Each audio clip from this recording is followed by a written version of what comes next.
Good evening students, welcome back to our channel. So ఈ video especially intermediate students కోసం. Inter exams రేపటి నుంచి start అవుతున్నాయి కదా, వాళ్ళ కోసం. సో ఇఫ్ ఎవరైనా ఇంటర్మీడియట్ స్టూడెంట్స్ ఉంటే వాళ్ళకి షేర్ చేయండి. And if you are a intermediate students, please watch this video till end. This is Anil Kumar. నాది పీజీ కంప్లీట్ అయిపోయింది 2023లో.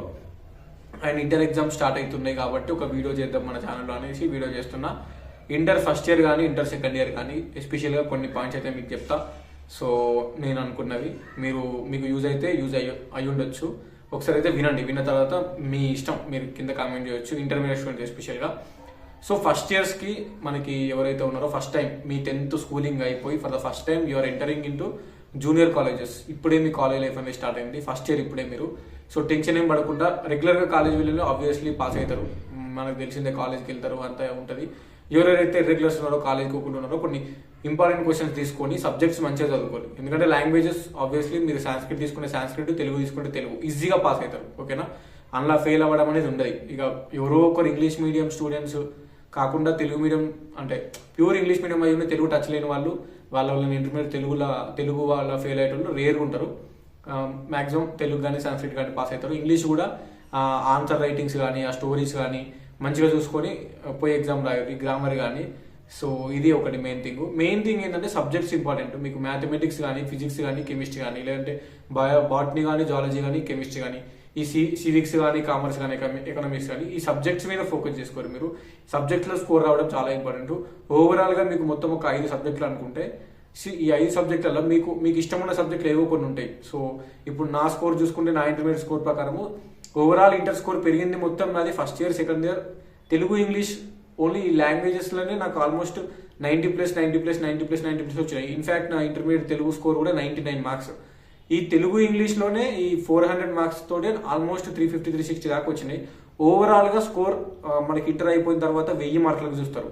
నీకు ఏదైనా డిగ్రీ ఎగ్జామ్కి నువ్వు అంటే ఇంటర్ అయిపోయిన తర్వాత డిగ్రీకి అడ్మిషన్ పోవాలనుకుంటే ఇంటర్మీడియట్ స్కోర్ బేస్డ్ మీదనే మనకి దోస్త్ అనే వెబ్సైట్ ఉంటుంది. ఇంటర్ అయిపోయిన తర్వాత, సెకండ్ ఇయర్ అయిపోయిన తర్వాత ఈ దోస్త్ వెబ్సైట్లో డిగ్రీది నువ్వు అప్లై చేసుకుంటాడు. నువ్వు బీఏ చేస్తావా, బీకామ్ చేస్తావా, బీఎస్సీ చేస్తావా, నీ ఇష్టం. కానీ ఇంటర్ స్కోర్ బేస్ మీద డిగ్రీ అడ్మిషన్స్ ఉంటాయి. సో ఇంటర్ స్కోర్ అనేది చాలా ఇంపార్టెంట్ డిగ్రీ అడ్మిషన్ రానికి మంచి కాలేజీలలో. అప్పుడు ఏం చేస్తారంటే ఓవరాల్ స్కోర్ 1000 మార్కులకు ఎంత వచ్చింది చూస్తారు. సో 700, 800, 900. ఇన్ని రోజులు చదివింది వేరు. ఇప్పుడున్న టైంలో నీ ఫేవరెట్ సబ్జెక్టుల మీద ఫోకస్ చేసి స్కోర్ ఎక్కువ తెచ్చుకుంటే అది ఓవరాల్ స్కోర్ పెంచడానికి హెల్ప్ అవుతుంది. ఇప్పుడు మ్యాథమెటిక్స్లో 30 మార్క్స్ వచ్చి పాస్ అయినా, మ్యాథమెటిక్స్ 1A 1B 30 మార్క్స్ వచ్చి పాస్ అయినా, లేదంటే బాటనీ జువాలజీ ఫిజిక్స్ కెమిస్ట్రీలో నువ్వు 25-26 తెచ్చుకొని పాస్ అయినా, ఈ లాంగ్వేజ్ల మీద ఎక్కువ ఫోకస్ చేసుకొని లాంగ్వేజ్లో ఒక 90-95 తెచ్చుకున్నావు అనుకో, ఓవరాల్ స్కోర్ మినిమం ఒక 70% ఉంటుంది. లేదంటే నువ్వు లాంగ్వేజ్లలో వీక్ ఉన్నావు అనుకో, సబ్జెక్ట్స్ మీద మంచిగా గ్రిప్ ఉందనుకో, అది ఏదైతే బాటనీ జువాలజీ కెమిస్ట్రీ ఫిజిక్స్, లేదంటే సివిక్స్, ఎకనామిక్స్, కామర్స్ సబ్జెక్ట్స్లలో కూడా కొంచెం ఫేవరెట్ సబ్జెక్టులను మంచిగా తీసుకొని నీకు వచ్చింది కొంచెం ఫోకస్ ఎక్కువ పెట్టి స్కోర్ ఎక్కువ తెచ్చుకోండి. రాని దాని మీద ఇప్పుడు కొత్తగా తీసుకొచ్చి చదివేదానికన్నా వచ్చింది గట్టిగా చదివి దానిలో స్కోర్ ఎక్కువ తెచ్చుకోండి. రాని సబ్జెక్టులలో ఇంపార్టెంట్ క్వశ్చన్స్ ఏవైతే ఉన్నాయో ప్రిపేర్ అయ్యి మరీ ఫెయిల్ కాకుండా మాత్రం చూసుకోండి. అట్లా చూసుకోకండి. కంపల్సరీ మినిమం పాస్ మార్క్స్ వచ్చేంత మనం చదువుకోండి. వచ్చిన సబ్జెక్ట్ని ఇంకా కొంచెం ఎక్కువ ఫోకస్ పెట్టి దానిలో ఎక్కువ స్కోర్ తెచ్చుకోండి. ఎందుకంటే నీ సబ్జెక్టు, నీకు ఇంట్రెస్ట్ ఉన్న సబ్జెక్టు, అది నువ్వు కొన్ని ఎక్స్ట్రా చదువుకొని పోయి రాసి రావాలి. సో ఇది ఒకటి మెయిన్ థింగ్ చెప్తున్నా. ఓవరాల్ స్కోర్ పెరగడానికి నీకున్న 5 సబ్జెక్టులు ఇంపార్టెంట్. ఈ 5 సబ్జెక్టుల్లో ఏదో ఒక 2 సబ్జెక్టులు కానీ 3 సబ్జెక్టులు కానీ ఫేవరెట్ సబ్జెక్ట్స్ ఉంటాయి. దాని మీద ఎక్కువ ఫోకస్ చేసి ఎక్కువ స్కోర్ తెచ్చుకో. అది తెలుగు ఇంగ్లీష్ అయి ఉండొచ్చు, మ్యాథమెటిక్స్ అయి ఉండొచ్చు, లేదంటే ఇంటర్మీడియట్ సిఈసి వాళ్ళైతే సివిక్స్, ఎకనామిక్స్, కామర్స్లో మీ ఫేవరెట్ సబ్జెక్ట్ ఏదైనా అయి ఉండొచ్చు. అది ఏవో 2-3 సబ్జెక్టులు ఉంటాయి ఫేవరెట్. ఏదో 1-2 టఫ్ ఉంటాయి. ఆ టఫ్ ఉన్నాయి కొంచెం పాస్ మందం చూసుకొని వచ్చింది ఎక్కువ ఫోకస్ పెట్టి స్కోర్ తెచ్చుకోండి. ఓవరాల్ స్కోర్ ఇంక్రీజ్ అవుతుంది. ఎట్లా అటెంప్ట్ చేయాలని కూడా చాలా మంది అడుగుతారు. ఫస్ట్ థింగ్ ఏంటంటే ఒక్క క్వశ్చన్ కూడా ఇడిచిపెట్టొద్దు. ప్రతి క్వశ్చన్ అటెంప్ట్ చేయాలి. అండ్ ఇంకోటి, section a separate, section B separate ఉంటాయి కదా. నువ్వు సెక్షన్ ఏ స్టార్ట్ చేస్తే ఫస్ట్ సెక్షన్ ఏ మొత్తం అయిపోయిన తర్వాత అప్పుడు సెక్షన్ బి మళ్ళీ రావాలి.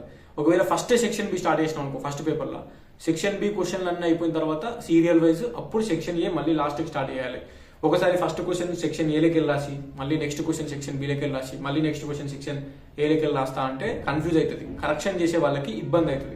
ఎట్టున్నారంటే కరెక్షన్ చేసే ఇన్విజిలేటర్ కాకుండా కరెక్షన్ చేసే వాళ్ళు ఉంటారు కదా, వాళ్ళు మీ ఆన్సర్ బుక్లెట్ ఓపెన్ చేయగానే అక్కడ లైన్ వైజ్ ఉండాలి. నువ్వు పార్ట్ ఏ ఫస్ట్ స్టార్ట్ చేస్తావా, పార్ట్ బి ఫస్ట్ స్టార్ట్ చేస్తావా, నీ ఇష్టం. స్టార్ట్ చేసిన దాన్ని మాత్రం లైన్ వైజ్ ఉండాలి. క్వశ్చన్స్ కరెక్షన్ చేసేటప్పుడు కరెక్షన్ చేసేసి సింపుల్గా మార్క్స్ తీసుకుంటారు. సో పార్ట్ ఏ అయిపోయినాక పార్ట్ బి, లేదంటే పార్ట్ బి స్టార్ట్ చేస్తే పార్ట్ బి అయిపోయినాక పార్ట్ ఏ, ఇట్లా ఇట్లా పోతే నీకు హెల్ప్ అవుతుంది. చూడడానికి మంచిగా నీట్గా ఉంటుంది.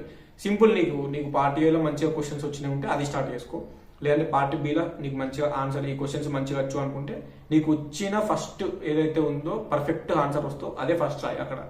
ఎందుకంటే first impression is the best impression. Question booklet open చేయగానే అక్కడ నీట్ హ్యాండ్ రైటింగ్ అనిపించి అక్కడ ఫస్ట్ ఆన్సర్ ఆబ్వియస్లీ కరెక్షన్ చేసేటప్పుడు ఫస్ట్ ఆన్సర్ చదువుతారు. చదివినప్పుడు కొంచెం మంచిగా అనిపించింది అనుకో ఆబ్వియస్లీ మార్క్స్ పడతాయి. లాస్ట్ ఆన్సర్ లాస్ట్ రాసిన లైన్ టు లైన్ చదవకపోవచ్చు, కానీ ఫస్ట్ 1 పేపర్ 2 పేపర్స్ అయితే కంపల్సరీ చదువుతారు. ఎందుకంటే ప్రతి బుక్లెట్ మొత్తం లైన్ టు లైన్ అందరు చదవరు, మీదనే చూస్తారు, కరెక్షన్ చేసిస్తారు. కానీ ఫస్ట్ ఏదైతే నువ్వు రాసినావో కొంచెం దాన్ని చూస్తారు, నీ హ్యాండ్ రైటింగ్ నువ్వు మ్యాటర్ రాసింది చూసి వాళ్ళకు ఒక ఐడియా వస్తుంది స్టూడెంట్స్ చదివిందా లేదా అనేది, దాన్ని బట్టి మార్క్స్ వేస్తారు. సో ఫస్ట్ ఏదైతే వచ్చిందో దాన్ని ముందు పెట్టుకొని స్టార్ట్ చేయి. అండ్ ఎక్స్ట్రా క్వశ్చన్స్ అనేది మీకు ఒకవేళ మీరు మంచిగానే రాసినా అనుకుంటే నో ప్రాబ్లం, మంచిగానే రాసినా అది ఏ సబ్జెక్ట్ అయినా ఉండొచ్చు, నో ప్రాబ్లం. మంచిగా రాసినా అనుకుంటే అన్ని అటెంప్ట్ చేసినా అన్ని చదువుకునే వచ్చినాయి అంటే నో ప్రాబ్లం. ఒకవేళ ఇఫ్ ఇన్ కేస్ నువ్వు చదువుకునే రాకపోతే చదువుకునే వచ్చినాయి రాయి, క్వశ్చన్ పేపర్లు వచ్చినాయి.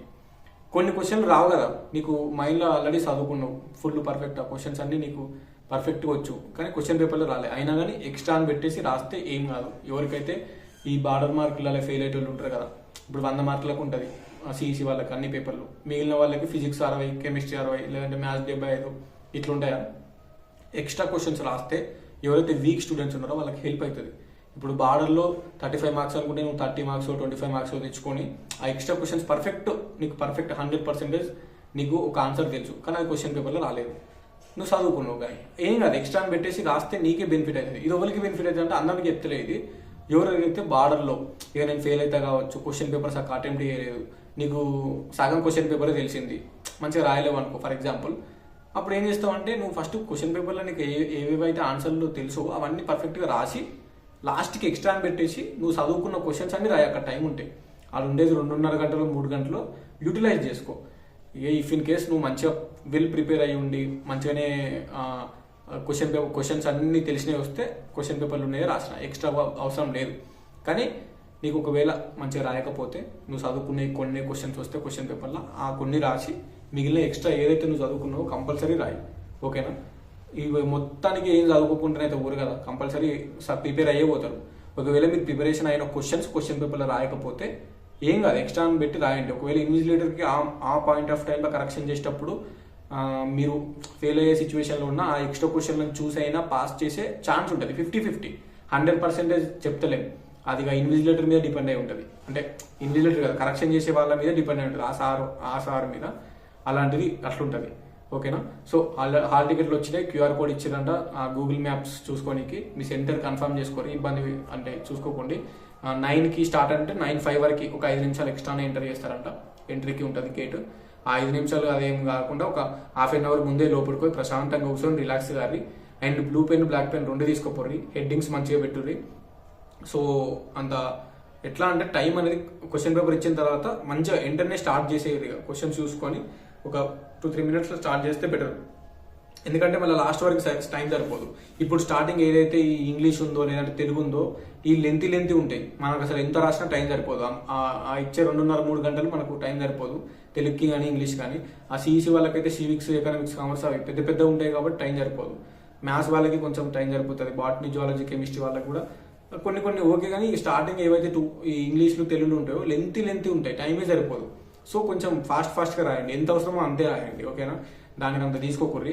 ఎస్పెషల్లీ ఇంటర్ సెకండ్ ఇయర్ వాళ్ళు మీ స్కోర్ అనేది బేస్ చేసుకొని డిగ్రీ అడ్మిషన్స్ జరుగుతాయి, దాన్ని కొంచెం గుర్తుపెట్టుకొని మీ స్కోర్ ఇంప్రూవ్ చేసుకోర్రి. అండ్ ఇంటర్ ఫస్ట్ ఇయర్ వాళ్ళు ఎవరైతే ఉన్నారో ఇప్పుడు ఫస్ట్ ఇయర్ అయిపోయిన తర్వాత ఇంప్రూవ్మెంట్ ఉంటుంది, ఆ ఇంప్రూవ్మెంట్ రాసుకొని స్కోర్ పెంచుకోండి. ఇంప్రూవ్మెంట్ రాయాలంటే నువ్వు ఫస్ట్ అన్ని సబ్జెక్ట్స్ మినిమం బార్డర్ మార్క్స్ అయినా వచ్చి పాస్ అయి ఉండాలి. అన్ని సబ్జెక్ట్స్ పాస్ అయినాక అప్పుడు 1 సబ్జెక్ట్ 2 సబ్జెక్టుల 3 సబ్జెక్టుల ఇంప్రూవ్మెంట్ కట్టుకుని మళ్ళీ రాసి స్కోర్ పెంచుకోవచ్చు. ఒకవేళ స్కోర్ పెరిగిందనుకో ఆ పెరిగిన స్కోరు ఉంచుతారు, ఒకవేళ స్కోర్ తగ్గిందనుకో తగ్గితే ఏం తగ్గరు, ఫస్ట్ వచ్చిన స్కోరే ఉంటుంది. ఒకవేళ పెరుగుతూనే పెంచుతారు. సో మీకు అదొక ఆప్షన్ ఉంది. ఫెయిల్ అయితే కావద్దు, అన్ని పాస్ అయితేనే ఇంప్రూవ్మెంట్ రాసుకోవచ్చు ఫస్ట్ ఇయర్స్కి. సెకండ్ ఇయర్స్కి ఇంప్రూవ్మెంట్ ఏముండదు మీకు. ఇక ఫస్ట్ ఇయర్ ఏమైనా సప్లీలు ఉంటే క్లియర్ చేసుకోరి, సెకండ్ ఇయర్లో సప్లీలు ఏం లేకుండా మంచిగా ప్రిపరేషన్ అయిపోయి రాయాలి. ఇంపార్టెంట్ క్వశ్చన్స్ అనేవి టీచర్స్ ఇచ్చినాయి కంపల్సరీ చూసుకోండి. Last 2-3 years previous question papers compulsory చూసుకోరు, అవి రాసుకుంటారు. ఏదో ఒకటి చదువుకొని పోతేనే పాస్ అవుతారు. చదవాల్సింది నువ్వు, రాయాల్సింది నువ్వు, ఆడ అటెంప్ట్ చేయాల్సింది నువ్వే. సో కాపీస్ అనేది జరగదు, బికాస్ స్కూల్ కాదు కదా ఇది, చిన్న చిన్న 7th 6th క్లాస్ కాదు. నీ బోర్డ్ ఎగ్జామ్ అయిపోయింది 10th క్లాస్, మళ్ళీ జూనియర్ కాలేజ్కి వచ్చినావు. అండ్ ఇంటర్ సెకండ్ ఇయర్ వాళ్ళు రేపు పొద్దున్న బ్యాచిలర్స్కి వెళ్తున్నారు. బీకామ్ కానీ, బీఏ కానీ, బీటెక్ కానీ, బీఎస్సీ కానీ. నువ్వు గ్రాడ్యుయేషన్ చేస్తావు రేపు, ఈ జూనియర్ కాలేజ్ నుంచి డిగ్రీ కాలేజ్కి షిఫ్ట్ అవుతావు. నువ్వు గ్రాడ్యుయేట్ స్టూడెంట్ అంటారు అప్పుడు జూనియర్ కాలేజ్ అయిపోయిన తర్వాత. సో ఇప్పుడు కొంచెం మంచిగా ఈ స్కోర్ వస్తేనే రేపు పొద్దున నువ్వు చేసే గ్రాడ్యుయేషన్ లైఫ్లో, నీ గ్రాడ్యుయేషన్ అనేది ఆ స్టూడెంట్ లైఫ్ మోస్ట్ ఇంపార్టెంట్. దాన్ని నీ కెరీర్ అదే డిసైడ్ చేస్తుంది. ఈ జూనియర్ కాలేజ్ అయిపోయి దానికి ఎంటర్ అవుతున్నావు కాబట్టి కొంచెం మంచిగా నాలెడ్జ్ తెచ్చుకొని మంచి స్కోర్ తెచ్చుకుంటే దాని అడ్మిషన్ మంచిగా దొరుకుతుంది. ఇంటర్ ఫస్ట్ ఇయర్ వాళ్ళు ఇప్పుడే స్కూల్ అయిపోయి you're in the junior college first year, మీ లైఫ్లో ఇదే ఫస్ట్ జూనియర్ కాలేజ్ లైఫ్, ఇదే ఫస్ట్ ఎగ్జామ్స్ రేపే స్టార్ట్ అవుతుంది. సో కొంచెం దాన్ని దృష్టిలో పెట్టుకొని మీ కాలేజ్ లైఫ్ మంచిగా స్టార్ట్ చేసుకోరి. ఫస్ట్ ఇయర్ ఫెయిల్ అయినా సెకండ్ ఇయర్ ఉంటుంది అనే థాట్ తీసేసి ఫస్ట్ ఇయర్లో క్లియర్ చేసుకొని మంచిగా ఇంప్రూవ్మెంట్ రాసుకొని స్కోర్ కూడా పెంచుకోరు. అప్పుడు ఫస్ట్ ఇయర్ స్కోర్ అనేది ఇంపార్టెంట్. సెకండ్ ఇయర్కి అయిన తర్వాత టఫ్నెస్ ఇంకా పెరుగుతుంది, పేపర్ టఫ్నెస్ అనేది పెరుగుతుంది సెకండ్ ఇయర్లో. అది సీస్ అయినా, ఎంపీస్ అయినా, బైపీస్ అయినా, హెచ్ఈస్ అయినా first year to second year compare చేసుకుంటే సెకండ్ ఇయర్లోనే టఫ్ ఉంటుంది ఆ సిలబస్ కానీ పేపర్ కానీ. సో మీరు ఫస్ట్ ఇయర్లోనే స్కోర్ మంచిగా తెచ్చుకొని ట్రై చేసుకోండి. ఇక చెప్పేది ఏం లేదు, ఇంతకు మించి చదువుకోరు మంచిగా.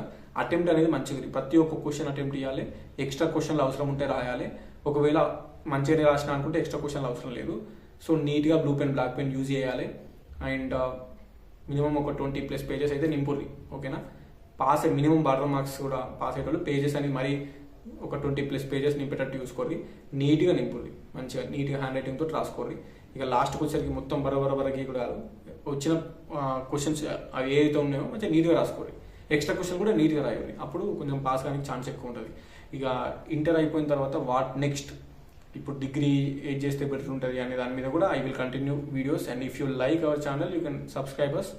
And I hope all the best. You will write well your exams, both inter first year, second year, boys and girls, MPC, BPC, CHC, MEC, any group and any group అందరికీ all the best. ఆ vocational inter వాళ్ళకి, open inter వాళ్ళకి, regular inter వాళ్ళకి అందరికీ, ఓకేనా. From this campus student, I hope మంచిగా రాస్తారు. And ఈ వీడియో చూసినందుకు థ్యాంక్ యూ సో మచ్. ఎందుకో మాట్లాడాలనిపించింది. ఇప్పుడు రాసే వాళ్ళందరూ ఎంతైనా మన brothers, sisters 15 years, 16 years, 17 years వాళ్ళు రాస్తారు, టీనేజర్స్ ఇంటర్ ఎగ్జామ్స్. రాసేటోళ్ళు 9 లక్షల మంది, 9.9, ఆల్మోస్ట్ 10 లక్షల మంది, both first year and second years కలిపి. సో ఇన్ ద అప్లికేషన్స్, అంటే ఇంతమంది students, every year by year strength పెరుగుతుంది, ఇంక్రీజ్ అవుతుంది. సో కాంపిటీషన్ ఇంక్రీజ్ అవుతుంది అని అర్థం, స్ట్రెంత్ పెరుగుతుంది అంటే. అన్ని లక్షల మంది, ఆల్మోస్ట్ 10 లక్షల మంది రాస్తున్నారు first years and second years. So అందరికీ ఆల్ ద బెస్ట్. ఉంటా, signing off. And I hope you will subscribe this channel. And future updates కూడా ఎంటర్ అయిపోయిన తర్వాత మీకు హెల్ప్ అయ్యే కంటెంట్, ఈ స్టడీ పర్పస్ ఛానల్ కాబట్టి ఇందులో అప్లోడ్ అవుతుంది. అందుకే చెప్తున్నా, I hope it will be useful for you and subscribe this. Signing off, this is your campus student and all the best once again.